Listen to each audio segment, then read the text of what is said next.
Olá, você já almoçou? Então boa tarde. Se não almoçou, vai esquentando a sua comidinha e entra, tá começando o Participação Popular. Eu sou a Aline Machado e hoje a gente vai falar sobre um assunto muito sério. Já existe uma cota de 8% para as mulheres vítimas de violência nos contratos firmados entre empresas e a administração pública. Essa exigência fixa um percentual mínimo, tá?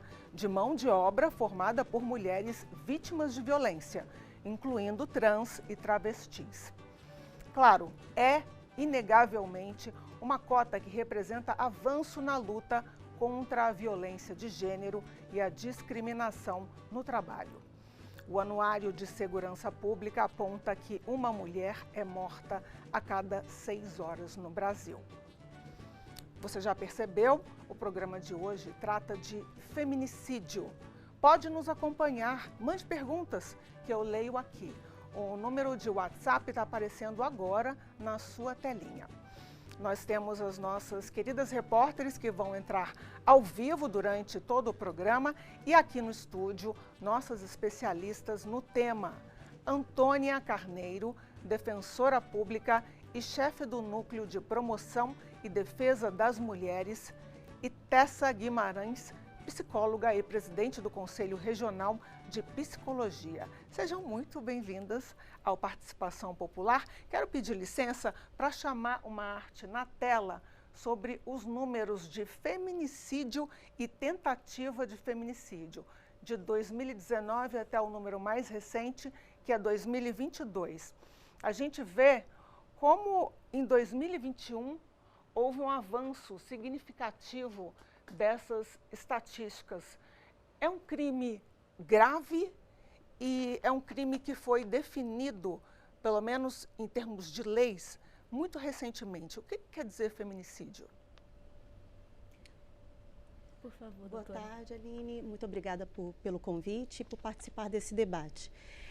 O crime de feminicídio foi inserido no Código Penal no ano de 2015 e prevê uma pena mais severa de 12 anos, ao passo que o homicídio comum, a pena mínima é de 6 anos, para os homicídios que são praticados contra vítimas mulheres, e aí nós temos 2 requisitos, um aqui nas condições da Lei Maria da Penha e o outro nos casos em que essa mulher se verifica uma vulnerabilidade do gênero feminino. Mas o feminicídio é o crime que é cometido pela mulher ser mulher. Exatamente, em razão da vulnerabilidade do gênero feminino.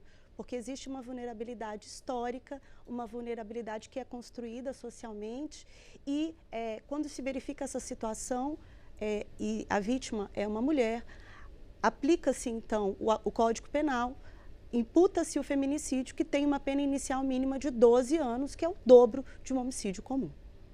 O que leva a sociedade a cometer esse crime? Eu digo a sociedade porque eu não quero dizer os homens. Eu digo que existe uma estrutura por detrás disso. Que estrutura é essa?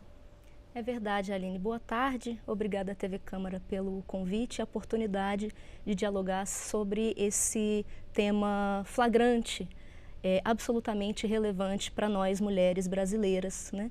Porque, como tu disseste, o Brasil é o 5º país que mais mata mulheres no mundo, né? Quando falamos de mulheres trans e travestis, é o campeão de assassinatos dessas mulheres. Lélia Gonzalez, no seu texto Racismo e Sexismo na Cultura Brasileira, nos diz que o sexismo, no caso brasileiro, é tão estrutural quanto o racismo, o que coloca as mulheres negras, periféricas e de povos tradicionais numa circunstância de particular vulnerabilidade social, né? O feminicídio, como disse a doutora, foi tornado um crime hediondo em 2015.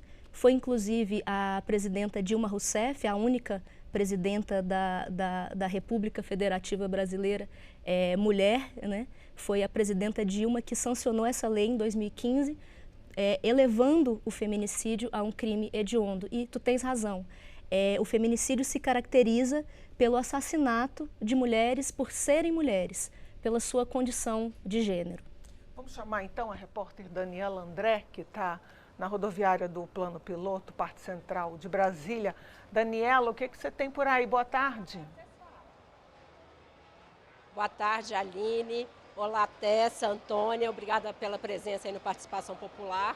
Uma honra estar de volta ao programa também, hoje ao vivo, e falando de um tema tão importante para nós, mulheres, diz respeito a todas nós, porque todas já tivemos proximidade do ciclo da violência em algum nível. Eu acho que não tem nenhuma mulher que não tenha uma história para contar. A gente está aqui na rodoviária do Plano Piloto, que é um ponto de grande circulação aqui em Brasília, e por coincidência hoje nós temos aqui na rodoviária uma campanha visual de cartazes em todas as colunas da rodoviária do Plano Piloto, estimulando que as mulheres denunciem a violência. É um lugar de grande circulação e é mais um argumento que a gente tem aí da importância que a gente tem da mudança cultural, né? O impacto que a cultura do machismo e da cultura da violência tem para dificultar o acesso à mulher, às vezes, a buscar ajuda ou mesmo identificar que já está dentro dessa cultura. Eu estou aqui com a Nazaré Sampaio, ela é cabeleireira e ela veio contar para a gente, ela é mais uma mulher como nós que também conhece vítimas de violência.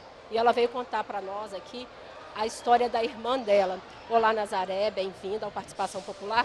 Nazaré, como que começou a história da sua irmã num ciclo de violência? O que aconteceu? A minha irmã, ela morou mais ou menos uns 15 anos com o marido dela e ele começou a agredir ela dentro de casa. Ele dava tapas, traições, em cima de traições, e a minha irmã cansou de ser traída. E chegou a um ponto que ele amarrou as pernas dela e amarrou os braços dela e tentou matar ela, serrar as pernas dela com serrote. E aí a filha dela mais nova, mais ou menos de 12 anos, pulou a janela, puxou, buscou, isso mais ou menos deve ter uns 27 anos, pediu socorro e as pessoas vieram socorrer ela. Nisso a minha irmã fugiu para São Paulo, está há 27 anos em São Paulo, né? E ele está aí, virou um drogado, bebe, se droga, mas minha irmã fugiu da violência para não morrer. Ela é uma das vítimas, né, de violência. E assim, tenho amigas também, né? Que eu tenho uma amiga que o filho dela matou a esposa com 17 facadas, está presa na Papuda, entendeu? Que ela era uma funcionária pública, ela trabalhava no hospital, era enfermeira. Então, tem muitos casos de violência. Quando uma mulher não aceita mais o homem, eles hoje querem matar. Eles não aceitam o termo terminar o relacionamento, eles querem matar. 50% dos homens, em geral, hoje estão matando as mulheres. Tem que acabar com essa violência, tem que acabar, porque está demais, né? Na minha família, na família dos vizinhos, dos amigos, de todo mundo, da população em geral. Tem que acabar essa violência, está demais. O homem não aceita o término do relacionamento. Nazaré, você falou da sua irmã, que você acompanhou de perto, claro, sua irmã. Você acha que desde o início do relacionamento houve essa questão da violência física ou começou com outras formas de violências menos visíveis, como uma violência psicológica, uma violência patrimonial, de restringir o acesso a documentos ou a dinheiro? Teve outras etapas aí antes de chegar ao nível da violência física?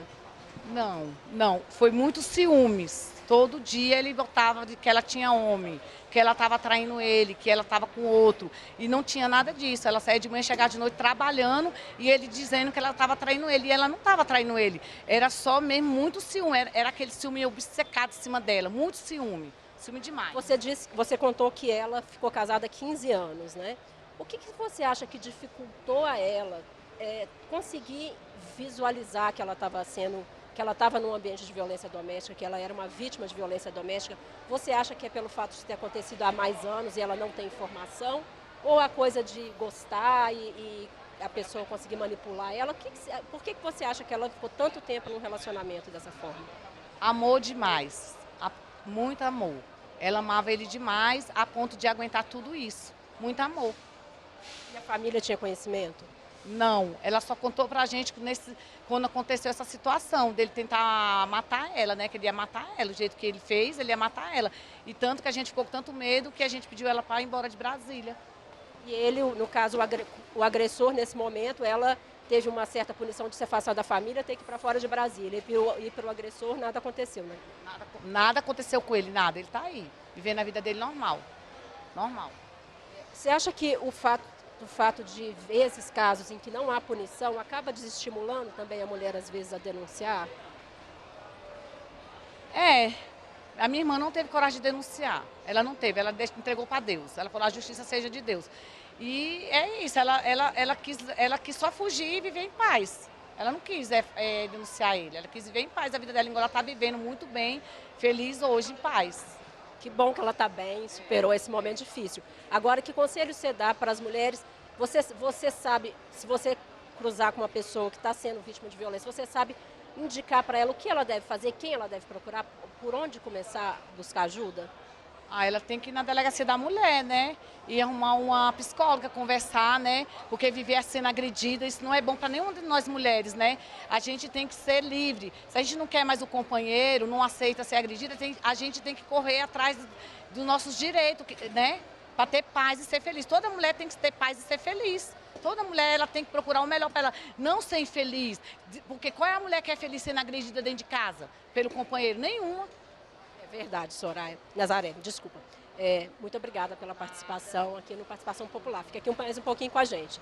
Aline, então é isso. A Nazaré é mais uma pessoa que tem uma familiar que foi vítima, viveu no ciclo da violência por 15 anos, não conseguiu pedir ajuda à família, nem a delegacia, outra forma de auxílio, e sofreu de forma muito grave as consequências disso. Por sorte, sobreviveu a isso e hoje está bem, como a irmã dela está contando aqui pra gente. Obrigada, Daniela André, direto da rodoviária do Plano Piloto. Salta aos olhos que essas mulheres vítimas de violência geralmente são mulheres jovens, com menos experiência e menor esclarecimento sobre onde buscar ajuda. Infelizmente, nós temos mais uma vítima que abriu o ano, eu vou ler o nome dela aqui, Tainara Kellen Mesquita da Silva, de 26 anos, a nossa solidariedade à família.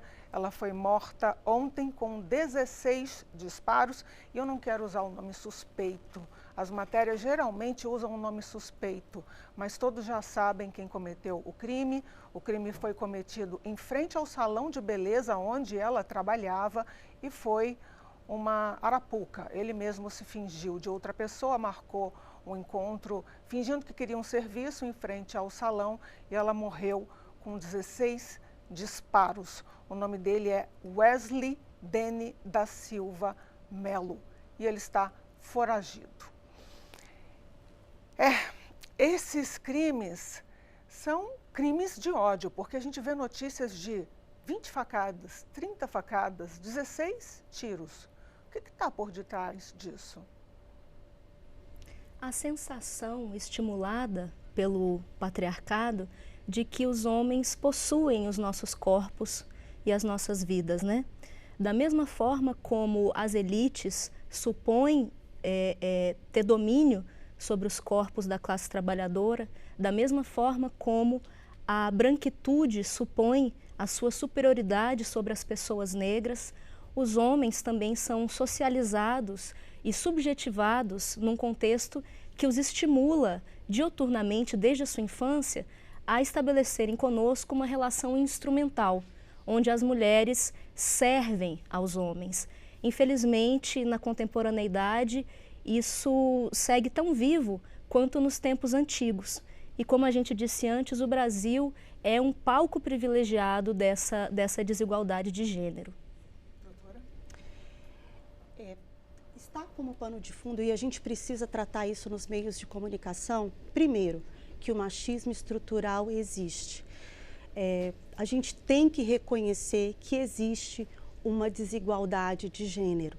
A Constituição fala que homens e mulheres são iguais em direitos e obrigações, mas na prática isso não acontece, porque historicamente, desde a antiguidade, haviam papéis que eram destinados a homens e destinados à mulher. E nessa distribuição de papéis, a mulher era como se ela fosse um objeto do homem. A gente fala até de objetificação da mulher.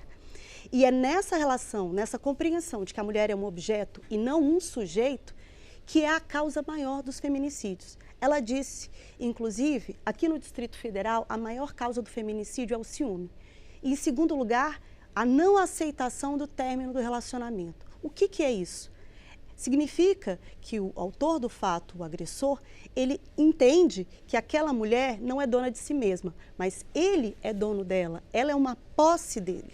E isso vem de toda uma construção social que se inicia, por exemplo, desde a antiguidade e até na atualidade, quando, por exemplo, um pai, e a gente tem aquela cerimônia em que o marido pede ao pai a mão da filha em casamento. Significa que o pai entrega a propriedade da filha ao marido, né?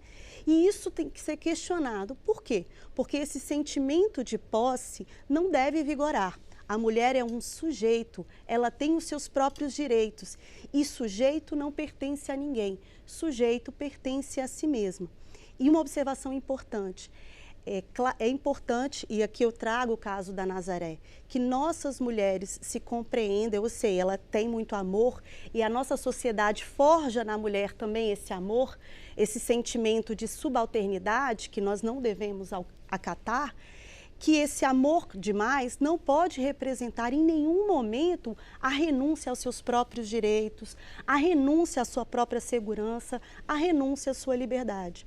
Então, por mais difícil que pareça ser, e isso não é culpa da mulher, isso é uma culpa da sociedade, é importante que diga, a mulher nunca é culpada pelo feminicídio, quem é culpado é quem o praticou, é o agressor, é o autor dos fatos, ou a agressora, que pode ser uma mulher também, mas é importante que essa mulher se empodere e tome as atitudes para denunciar, para que ela busque a sua segurança e para que o agressor da irmã da Nazaré pudesse responder pelos crimes que ele praticou. Eu quero falar um pouquinho sobre o programa Antes que Aconteça. Gente, o nome do programa é esse mesmo, tá? Antes que Aconteça. Olha, eu estou usando a camisa do programa, acho que o cinegrafista consegue chegar aqui pertinho. Antes que Aconteça, prevê direcionar 315 milhões para o combate à violência contra a mulher. Os recursos vão ser usados na prevenção.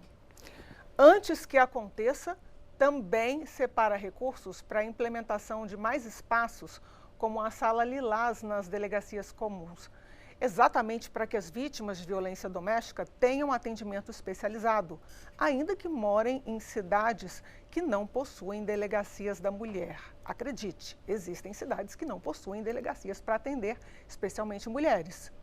Bora ouvir o que a Procuradora da Mulher, a deputada Soraya Santos, tem a dizer sobre o tema? Roda. O feminicídio é o único crime evitável. Ele é evitável porque ele vai dando sinais ao longo do processo. Você está numa relação e a pessoa começa a afastar seus amigos, a afastar seus pais, quebrando a estrutura emocional. Daqui a pouco a pessoa começa a dizer que você não pode usar roupa assim, não pode estar saindo de casa, começa a te enclausurar.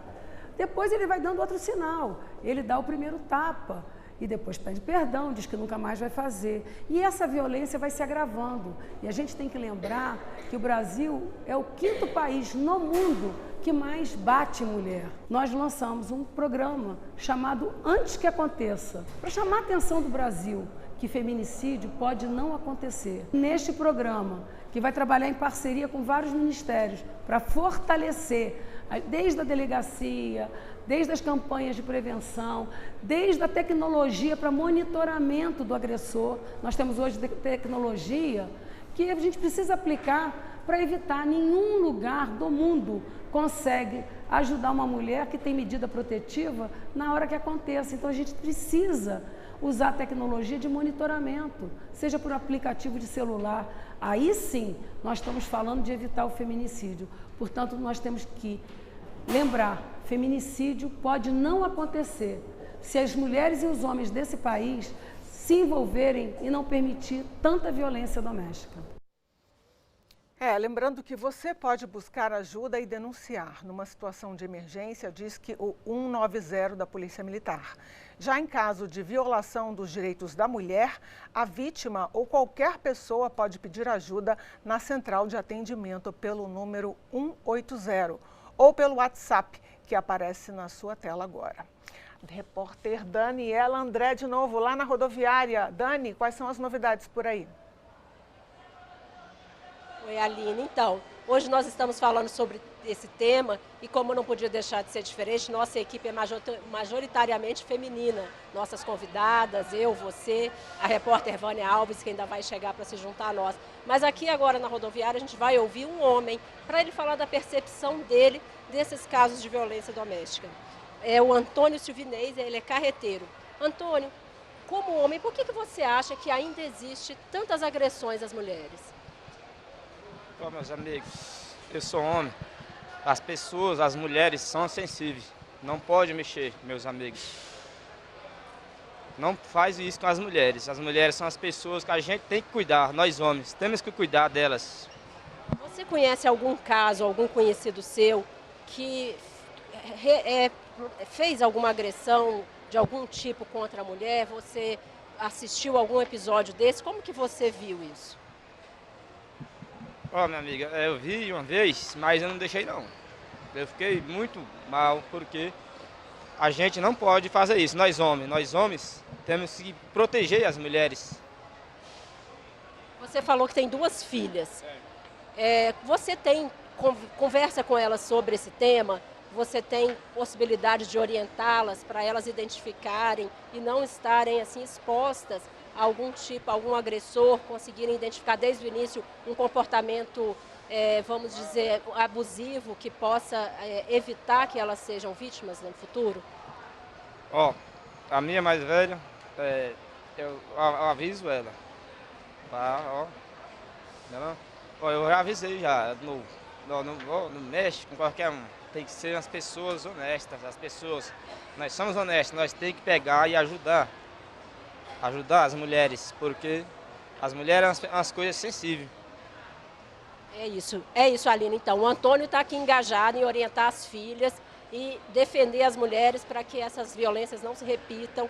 E eu queria deixar uma pergunta, eu acho que talvez elas tenham falado, mas eu não tive a oportunidade de ouvir bem aqui por causa do ruído. Eu gostaria que as nossas convidadas falassem um pouco dessa dificuldade aí que as pessoas têm em identificar esses primeiros sinais, essas primeiras agressões mais sutis, né, que não são a agressão física, às vezes a violência psicológica, uma fala alterada, algumas coisas assim.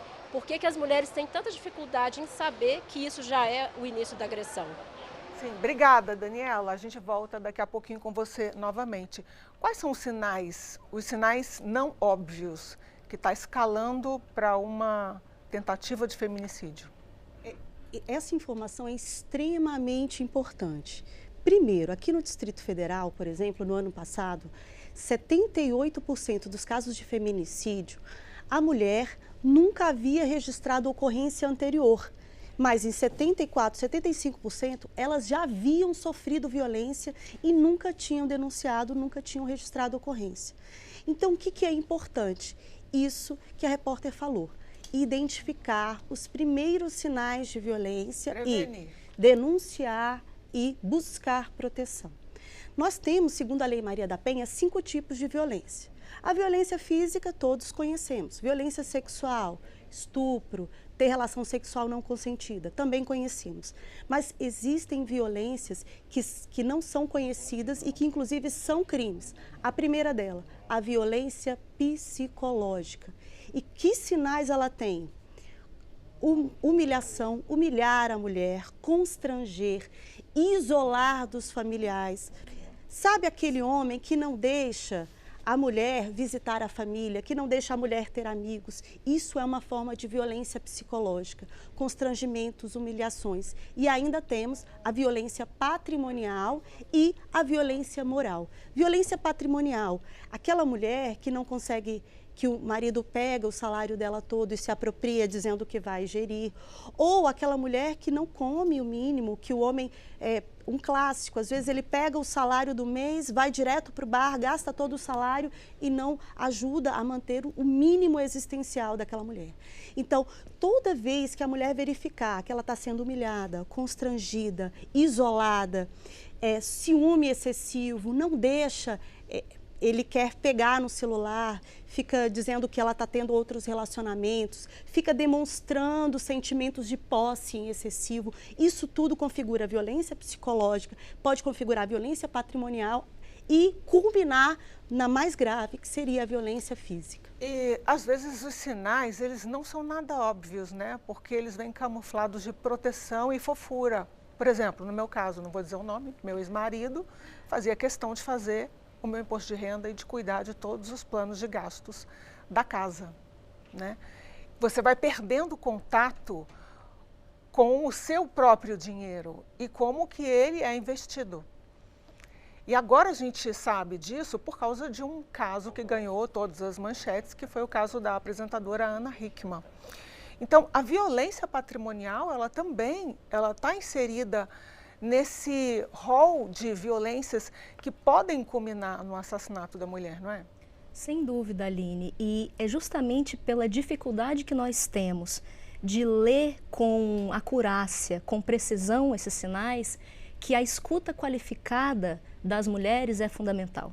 É por isso que o Conselho Regional de Psicologia estimula as mulheres de todo o DF, todas que nos escutam, a de fato denunciarem, buscarem as instâncias, né, de segurança, mas também fortalecerem as suas redes de cuidado e buscarem atendimento psicossocial, seja nos centros especializados de atendimento à mulher, seja nos CAPs, os centros de atendimento psicossocial. Como disse a Nazaré, essa mulher guerreira que deu a entrevista no primeiro bloco para nós, é fundamental a escuta qualificada das psicólogas, porque essas são profissionais formadas para escutar a interseccionalidade. Muitas vezes as mulheres já estão vivendo violências patrimoniais, violências morais, violências psicológicas, mas é só a partir do contato com uma profissional que valide essas experiências, que possa dar a essa mulher um retorno de que tratam-se de violências e muitas vezes de crimes, é que essa mulher então começa a se emancipar dessas relações abusivas. E vale também, aproveitando o ensejo, Aline, lembrar que é claro que é fundamental que as mulheres busquem apoio, que as mulheres denunciem, que as mulheres visibilizem a situação que vivem, mas as respostas individuais das mulheres não são suficientes. É por isso que nós, do Conselho Regional de Psicologia, também a doutora Antônia da Defensoria Pública e as políticas públicas brasileiras e do Distrito Federal sonham e procuram construir uma outra modalidade societária, uma outra sociedade, né, onde essa opressão por parte dos homens, por parte das classes dominantes, por parte das classes econômicas, já não seja mais uma realidade. Por isso que a gente busca a transformação da sociedade e não somente responsabilizar as mulheres pela busca da solução desses problemas. E a sociedade está reclamando aqui pelo WhatsApp. Vou ler 2 comentários, tá? De Nilda, Salvador, Bahia. Tem uma sobrinha que sofre violência doméstica. Ciúmes, ela sempre reagiu. Mas o pior é a falta de apoio. A morosidade da justiça é muito grande. Tatiane Araújo, não diz de onde é. Então, o problema que observamos é que as mulheres que resolvem denunciar não têm acompanhamento depois. Elas se sentem desprotegidas. Sim. No Distrito Federal e no país como um todo, existem programas de acompanhamento, como os grupos reflexivos. Claro que isso é um pouco de assunto da Tessa, né? Mas, sim, é bem verdade que a gente que trabalha com violência doméstica sabe, a própria Lei Maria da Penha reconhece isso.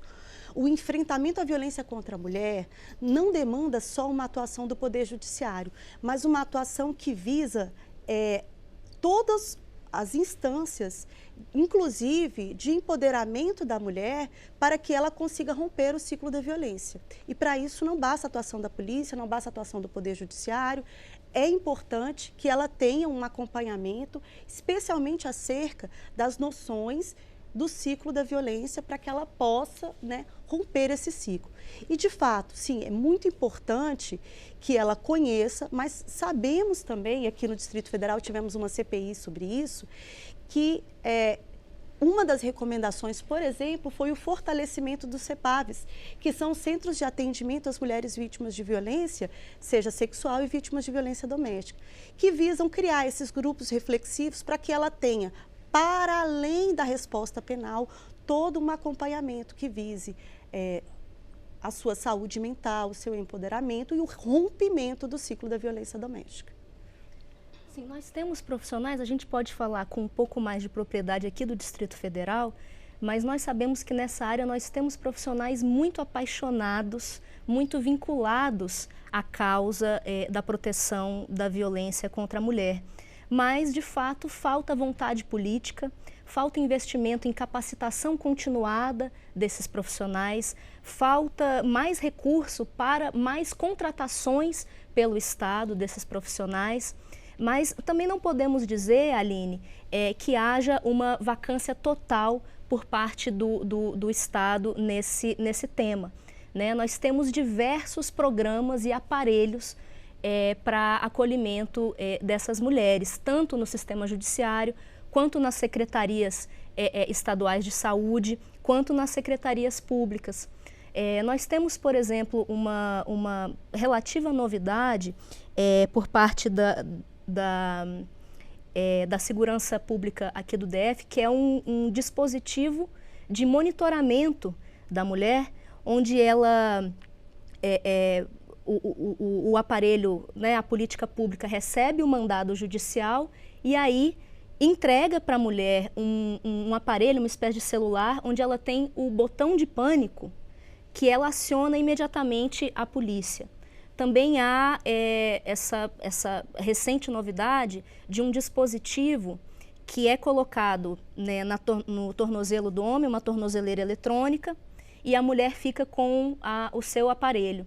E esse dispositivo é capaz, através de um georreferenciamento, de verificar se esse homem se aproxima dessa mulher, inclusive acidentalmente. Vamos imaginar uma situação hipotética onde essa mulher vai almoçar com a família e o homem, sem saber, se aproxima dessa mesma região.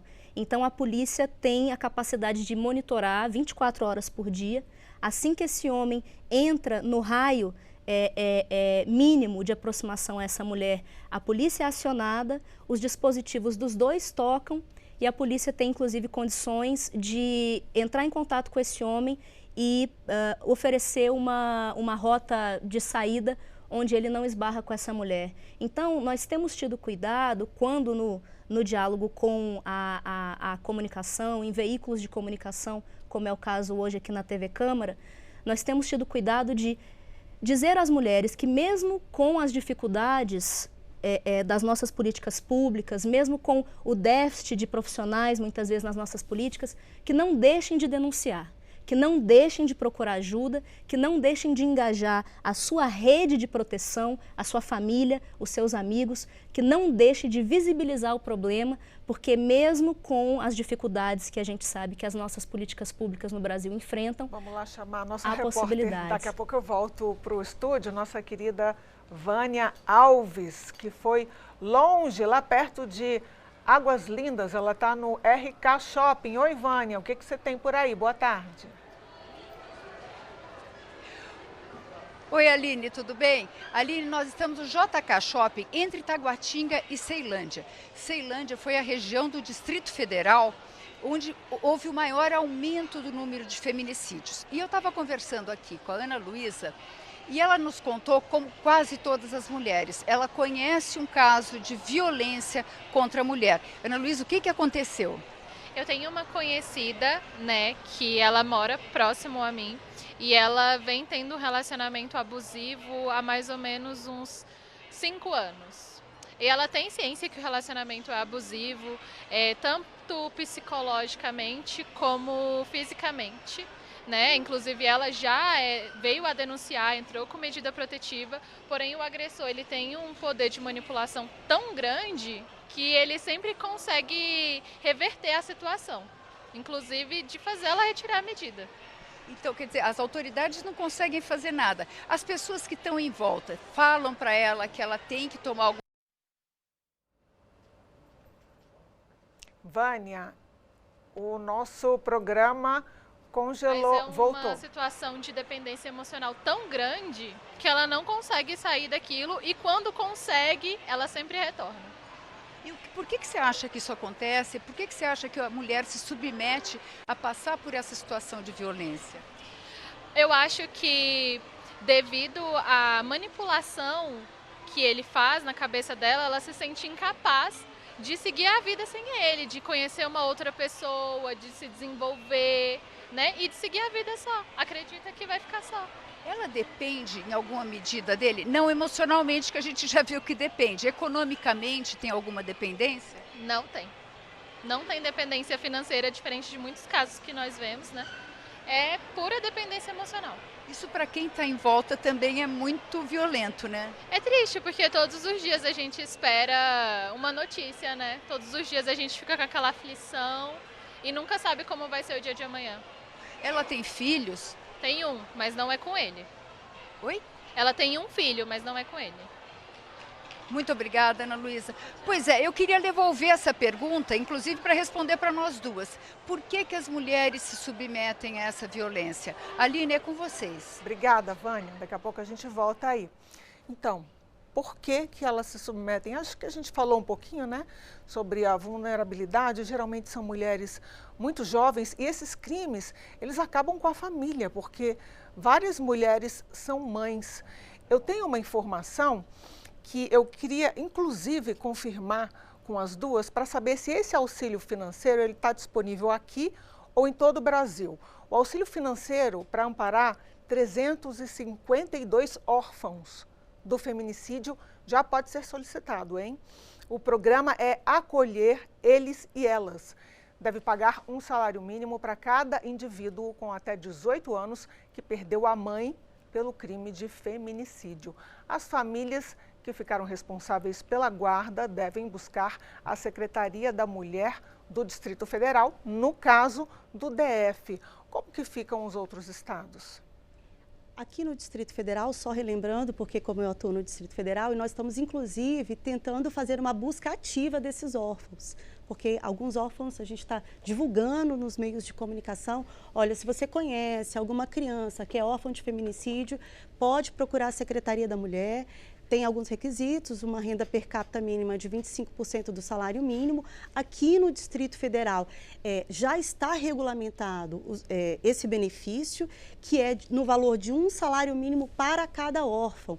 Porque existem em outros estados que já existe essa regulamentação, não é um salário mínimo para o órfão, mas um salário mínimo para a família. Então, se tem um ou dois órfãos, recebe um salário mínimo da mesma forma. Então, só reforçando aqui, se você conhece, para procurar. Em relação a em outros estados, nós temos estados que regulamentaram e alguns estados que ainda não regulamentaram, né? Então, aqui nós invocamos e suscitamos os estados para regulamentar especialmente os requisitos para receber, né? Porque, assim, tecnicamente, todos teriam direito, mas temos que regulamentar os requisitos para esse órfão receber. Aqui no Distrito Federal foi regulamentado, em alguns outros estados, acho que São Paulo foi regulamentado. Então, é importante essa regulamentação e utilizamos esse meio de comunicação para suscitar, né, cada estado, a fim de regulamentar esse benefício que, é claro, é apenas uma forma de minimizar, afinal a mulher foi morta, né? E isso gera consequências muito traumáticas para a família. E aquelas crianças, a gente fala até que essas condutas geram a violência intergeracional, porque pessoas que presenciaram, meninos que presenciaram, podem praticar essa mesma violência. Mas é uma forma de o Estado minimamente tentar acolher, pelo menos do ponto de vista financeiro, os órfãos desse crime tão bárbaro. Quero perguntar como prevenir isso dentro da família e se tem um programa de apoio psicológico. Já volto com vocês, mas eu quero ir lá para a rodoviária para a gente não perder a nossa entrevistada, a deputada Daniela André. Oi, Aline. Deputada ainda não. Aline, eu estou aqui com a Eunice de Oliveira, ela é cozinheira, e ela me contou aqui antes da gente entrar no ar, que ela já presenciou colegas, já conviveu com pessoas que foram vítimas de violência doméstica, de violência contra a mulher. Então eu vou perguntar para ela como que ela percebeu isso, se as pessoas chegaram a relatar diretamente ou apenas apresentaram sinais que levaram a senhora a perceber que ela estava sendo vítima de violência. Eu vi o olho, né, roxo, então eu perguntei para ela o que tinha acontecido, né? Ela tinha caído, aí ela falou, o marido que bateu, né, deu murro no rosto dela, entendeu? E ela estava desesperada, não sabia o que fizesse. Não queria denunciar ele, né? Então, eu falei para ela que denunciasse, que isso aí não pode acontecer, porque mesmo ela ficando com ele, vai continuar a mesma coisa, porque é assim, né, a violência. E você vê como dá hoje, né? Homem mata a mulher à toa agora, né? Eles matam, não tá nem aí, nem quer saber, por causa do ciúme, né? Então, é isso aí que eu tenho que falar. Agora, senhora Eunice, a senhora acha que o temor dela de denunciar era por medo do marido se tornar mais violento ainda, não conseguir amparo, não conseguir se salvar dessa situação, ou apenas por um apego emocional, uma questão cultural? Não, medo mesmo, medo. Ela tinha medo dele matar, que ela ameaçava muito ele. Então, hoje ela não está mais com ele, ela foi embora. Entendeu? Foi embora e graças a Deus não, ela está bem, não está mais com ela, entendeu? Ele ameaçava ela, só que ele só falava em ameaçar. Mas não chegou, só bateu nela, né? Ficou isso somente. Até agora, não sei, né? Porque isso aí não tem muito tempo, é recente. E aí, no fim, ela acabou tendo que se afastar e nenhuma punição foi dada ao agressor? Até agora, não. Não tive mais contato com ela, que ela foi embora, entendeu? E eu não sei o que aconteceu também. Agora, senhora Eunice, a senhora falou que é mãe, né, de meninos. Como é que a senhora apresenta esse tema para eles e conversa? A senhora tem a oportunidade de conversar com eles sobre esse tema para a gente formar aí umas novas gerações que tenham aprendizado sobre a gravidade que é a violência contra a mulher em diferentes graus? Eles sabem de tudo, porque as esposas deles, que eu tenho 2 filhos casados, ele tem um neto, tudo. Mas eles não se atrevem, porque elas também não é professora, né? Elas são meio... E a outra nem se fala, porque graças a Deus eles têm agora, ninguém nunca levantou a mão para elas. Um tem 7 anos de casado, o outro tem 12 anos. Bom, parabéns, que a senhora conseguiu passar aí essa cultura da não violência, do diálogo. A convivência do pai com a mãe também, né? Eu tenho quase 50 anos de casada, entendeu? Graças a Deus a gente teve um desabeço, né? Porque sempre casal não é totalmente... Sempre tem umas brigas. Mas negócio de bater, matar, não. A senhora conseguiu passar aí um bom exemplo, parabéns. A senhora e seu marido conseguiram formar aí uma família... O pai, né? Briga muito com eles que... Às vezes quando passa a televisão, que o marido fez isso assim, às vezes quando eles estão lá em casa, aí eles acham horrível, eles não concordam também, eles não concordam, eles preferem deixar, entendeu? Eles são desse jeito, falam pra mim que preferem separar, um vai pro lado do outro, pra bater eles não faz, porque eles já sabem como é, né, as coisas. Né? É o correto, né, a gente tentar resolver as situações no diálogo e se é um relacionamento que não está mais deixando o casal feliz, é melhor partir para a separação e reconstruir a vida, né? Aline, retorno aí para você no estúdio. Daniela, se você conseguir se candidatar com essa pauta de prevenção ao feminicídio, você tem 3 votos, pelo menos 3 votos aqui no estúdio, tá? A gente já combinou. Vou pensar a respeito, gostei, essa pauta me interessa muito. Então, pense seriamente. Então, voltando àquela pergunta, qual é a prevenção? Existe um grupo de prevenção para o crescimento das pessoas nesse núcleo familiar? E existe acompanhamento psicológico para essas famílias que perdem essas mães?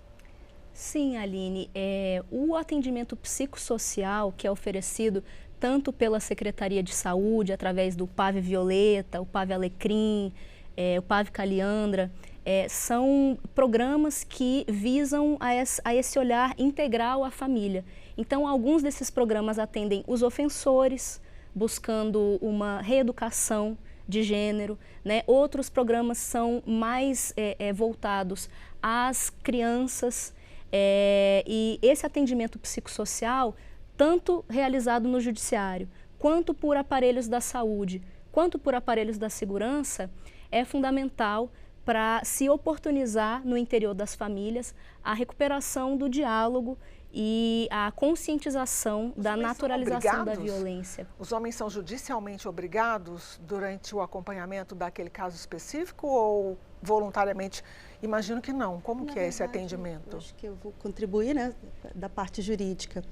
Em algumas situações, embora a Lei Maria da Penha vede qualquer acordo, transação penal, suspensão condicional do processo, existem algumas situações em que os juízes, existem duas oportunidades. Primeiro, uma medida protetiva, hoje, que pode ser imposta ao agressor, é que ele participe de grupos reflexivos. Então, ela faz a denúncia, a mulher pede medida protetiva, tem duas medidas protetivas clássicas, essa informação é muito importante para que a mulher saiba. A primeira é o afastamento do lar do agressor, quando eles moram juntos, e a proibição de aproximação a uma determinada distância, 300 metros, 500 metros. Existem outras medidas protetivas e uma delas pode ser determinar que o autor dos fatos compareça a grupos reflexivos. E aí, nesse caso, se ele não comparece, é obrigatório porque ele pode responder pelo crime de descumprimento de medida protetiva. Além disso, pode haver acordos e nesse acordo pode ser determinado pelo juiz que ele compareça a esses grupos reflexivos. Isso surge muito até de uma demanda das mulheres. A gente, quando vai encaminhar lá na Defensoria Pública, a senhora quer participar de grupos reflexivos para trabalhar as hipóteses para fazer com que ela rompa o ciclo da violência, ela fala, eu posso participar, mas eu quero que ele participe. Então, é claro que, eu acho que isso a Tessa pode me assegurar também, que elas também demandam muito que ele participe desses grupos reflexivos e nessas duas oportunidades, seja como medida protetiva, seja decorrente de um acordo, ela se torna obrigatória porque senão ele responde pelo crime de descumprimento de medida protetiva ou ele perde os benefícios oriundos do acordo. Vamos voltar então para o Shopping JK com a repórter Vânia Alves. Vânia. Aline, nós voltamos aqui no JK Shopping e eu vou conversar agora com a Virlene, que é uma psicóloga e que falou que, infelizmente, é muito comum esse tipo de caso no consultório, Virlene. Sim, os casos estão crescendo cada vez mais, a gente vê muita reclamação os pacientes chegam no consultório cada vez mais com reclamação de abuso, né? Abuso físico, abuso emocional, muitas vezes por narcisistas, né? Pessoas de personalidades narcisistas, mas eu acredito que o que prende essas pessoas, às vezes o senso comum, né? A população acha que é fácil sair desses relacionamentos, mas nem sempre é assim. Essas vítimas geralmente sabem prender a outra pessoa muito bem dentro do relacionamento. Pois é, a gente acabou de conversar com uma moça que passou por aqui, ela contou de uma amiga que está há 5 anos e não consegue sair. Ela rompe, faz a denúncia, mas ela volta. Por que a pessoa volta para uma situação muito ruim? Em primeiro lugar, é falta de amor próprio. Eu também estou com uma paciente que está há 6 anos, ela inclusive tirou a medida protetiva e voltou para o abusador. E hoje mesmo a gente conversou muito de outros, eu estou atendo paciente de todos os estados, eu atendo online, através do IPA, né? Mas é sempre isso, é sempre a falta de amor próprio. É falta de... As pessoas, geralmente, as vítimas não acreditam que elas são capazes. As pessoas não acreditam que podem morrer. Também. Igual eu tive um paciente que foi lá e tirou a medida protetiva depois de sofrer agressão verbal. E bastante violência física, emocional nesses 6 anos e simplesmente retirou a medida porque ela não acredita, não, ele não faz isso comigo e ele faz, né? Ele a machuca todos os dias e ela, mas ele não vai muito além disso, mas é falta de amor próprio, essa outra pessoa, ela tem no caso, uma pessoa com personalidade narcisista, sabe prender essa outra do lado dele, sabe chantagear, sabe o ponto frágil, as suas vulnerabilidades. Então fica muito fácil prender dentro do relacionamento. E o que acontece? Eu vi que praticamente 2/3 das vítimas têm filhos que ficam órfãos quando ela morre. O que acontece com a família durante esse período de abuso? Os filhos são atingidos? Com certeza, os filhos são atingidos e isso pode causar traumas para o resto da vida da criança. Sem dúvida nenhuma, isso é muito traumático para a criança. Essa criança, existe um jargão, eu não sei se é verdade. A criança que vê a mãe ser abusada, a mãe sofrer violência, ela pode se tornar ou uma vítima ou um agressor também? Quer dizer, ela pode de novo reincidir nesse mesmo problema em qualquer um dos papéis? Sim, isso pode acontecer, mas não somente por isso. Uma pessoa que desse tipo, que agride verbalmente, fisicamente, que tem esse tipo de personalidade, geralmente é multifatorial. Não somente porque viu o pai ou a mãe fazendo, mas acontece também. Muito obrigada e a gente volta aí no estúdio com vocês, Aline. Obrigada, Vânia. Vânia Alves do Shopping. Direto do shopping para cá, para o estúdio. Eu queria fazer uma extensão dessa personagem real que a Vânia conseguiu no shopping. O que prende uma pessoa num relacionamento? Porque não é só a parte financeira, como a gente viu ali. É verdade, Aline. Como a gente dizia antes, nessa lógica patriarcal em que nós vivemos, nós mulheres somos socializadas desde a infância a atribuir o nosso valor pessoal à companhia de um companheiro, né? Esse mito do príncipe encantado, embora o movimento feminista já tenha tido alguns avanços no sentido de fazer a crítica disso, inclusive em filmes, em produtos culturais que as crianças e as adolescentes consomem, ainda majoritariamente as mulheres são subjetivadas no patriarcado capitalista a procurarem companheiros. Então, por mais que haja violências explícitas, físicas, ameaças, muitas vezes inclusive de morte, as mulheres têm muita dificuldade em sair dessas relações. E a gente está desconstruindo, né? A gente está descascando a cebola. Eu lembro que antigamente, mas não tão antigamente assim, era valorizado, a sociedade valorizava, a família valorizava o status, isso era um status de mulher casada. O casamento era horrível, mas inclusive quando você ia comentar com a sua mãe, mãe, meu casamento está ruim. Não, minha filha, mas o seu marido é tão bom, continua casada. A gente está desconstruindo essas relações, esses valores, não é? Sim, e inclusive você me recorda que a segurança pública do DF nos aponta que 70%, pouco mais de 70% dos feminicídios aqui no Distrito Federal acontecem no interior das residências. 75%. 75%, né, doutora?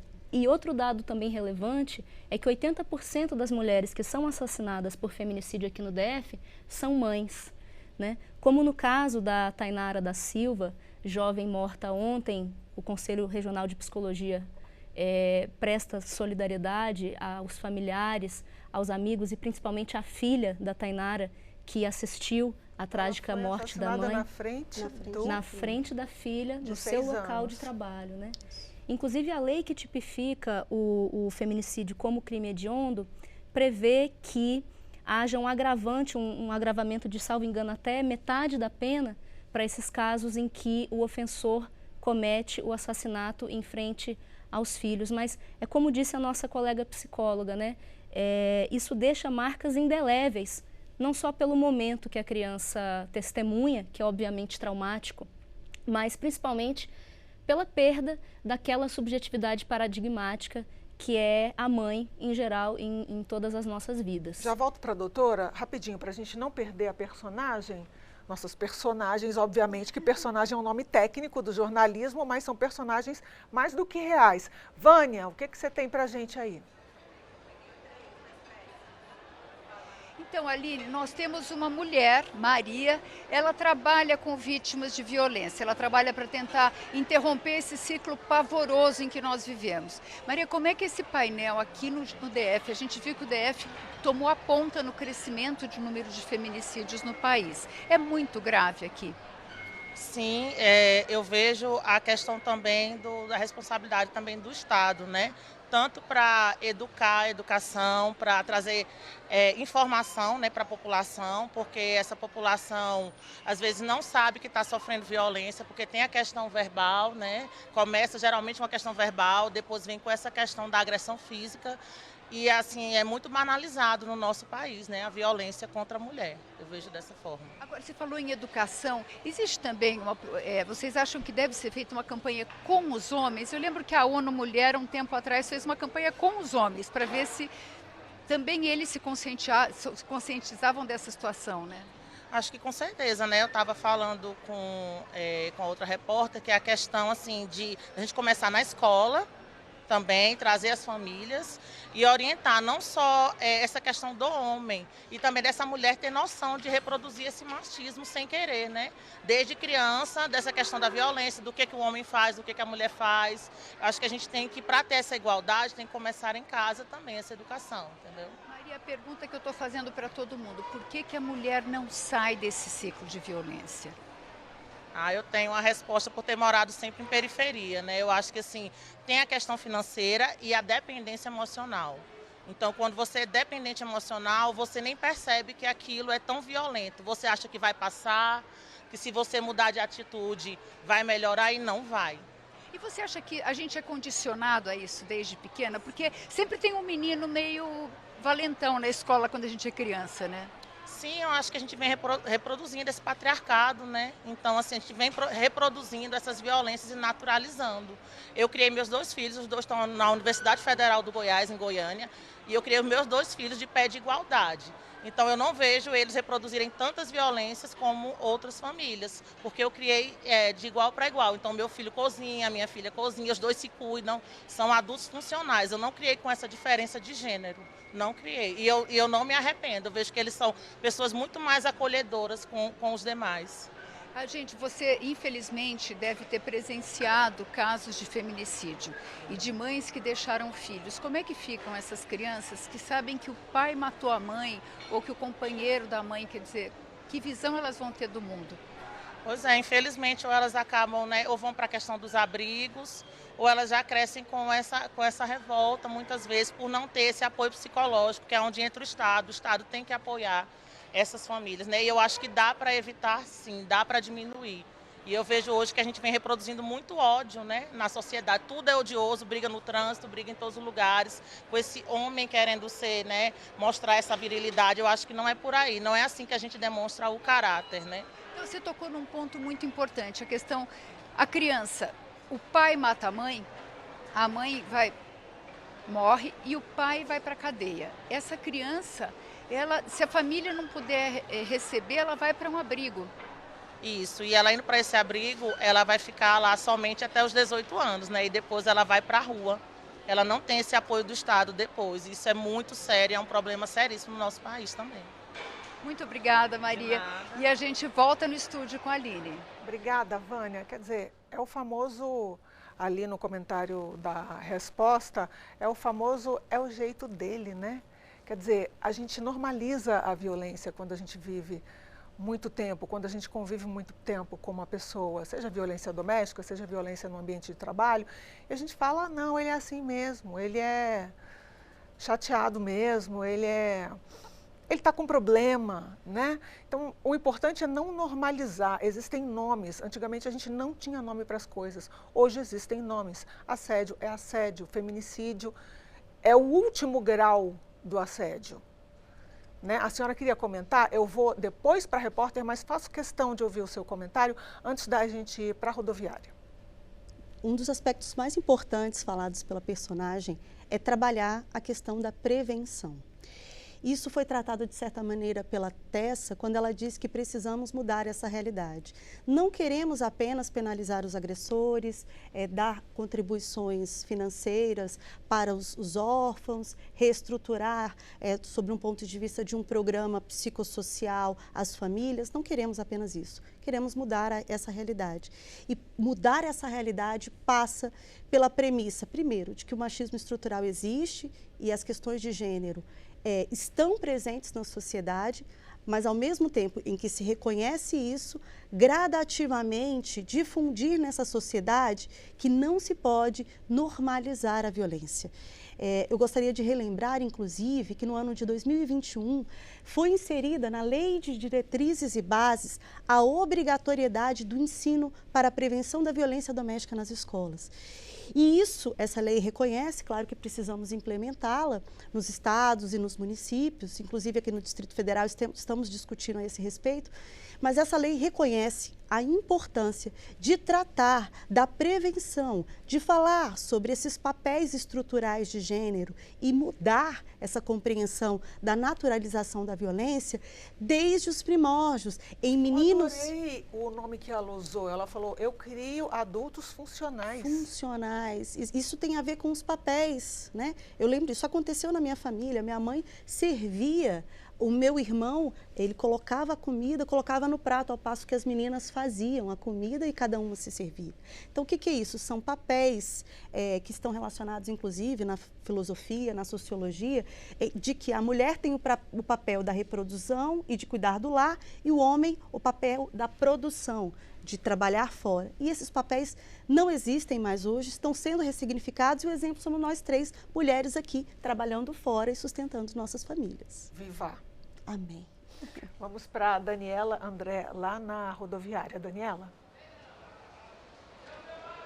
Oi, Aline. Na verdade, eu queria trazer 2 perguntas aí, complementando as suas para as nossas convidadas.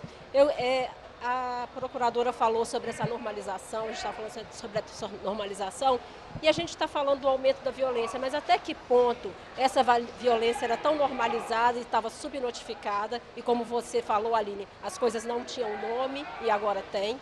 E a minha segunda dúvida, uma violência mais sutil, que a própria vítima demora a perceber, que é a violência psicológica, a manipulação, a própria violência financeira. Se a mulher chegar na delegacia da mulher, ela consegue ser acolhida?